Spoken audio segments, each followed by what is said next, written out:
ನಾವು ಇವತ್ತು ಕೊಡ್ಗೆಪಾಳ್ಯ ವಾರ್ಡ್ ಮತ್ತೆ ವಿನಾಯಕ ಲೇಔಟ್ ಎಲ್ಲರೂ ಜೊತೆಗೂಡಿ ಇವತ್ತು ಅದ್ದೂರಿಯಾಗಿ ಒಂದಷ್ಟು ಕಾರ್ಯಕ್ರಮಗಳನ್ನು ಹಮ್ಮಿಕೊಂಡಿದ್ದೀರಿ.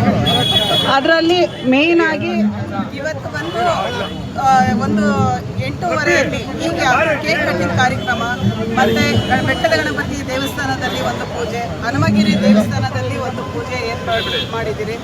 ಜೊತೆಗೆ ಪ್ರಸನ್ನ ಆಂಜನೇಯ ಗಣಪತಿ ದೇವಸ್ಥಾನದಲ್ಲೂ ಕೂಡ ಒಂದು ಪೂಜೆಯನ್ನು ಆಯೋಜನೆ ಮಾಡಿಕೊಂಡಿದ್ದೀರಿ.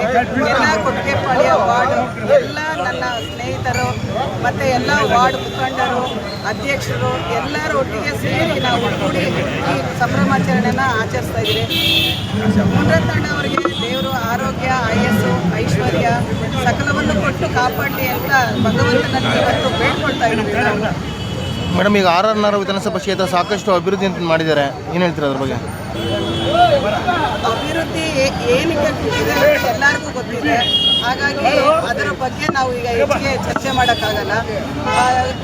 ನಮ್ಮ ರಾಜರಾಜೇಶ್ವರಿ ವಿಧಾನಸಭಾ ಕ್ಷೇತ್ರದ ಜನಪ್ರಿಯ ಶಾಸಕರಾದಂಥ ಮುನ್ರತ್ನಣ್ಣ ಅವರ ಅಭಿವೃದ್ಧಿ ಕಾರ್ಯಗಳು RR ನಗರ ಎಲ್ಲ ವಾರ್ಡ್ಗಳಲ್ಲೂ ನೋಡ್ಬೋದು. ಎಷ್ಟು ಅಭಿವೃದ್ಧಿಯ ಕಾರ್ಯಕ್ರಮಗಳನ್ನು ಅವ್ರು ಹಮ್ಮಿಕೊಂಡ್ರು, ಎಷ್ಟು ಅಭಿವೃದ್ಧಿ ಮಾಡಿದ್ದಾರೆ, ಎಷ್ಟು ರಸ್ತೆಗಳನ್ನು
ಚೆನ್ನಾ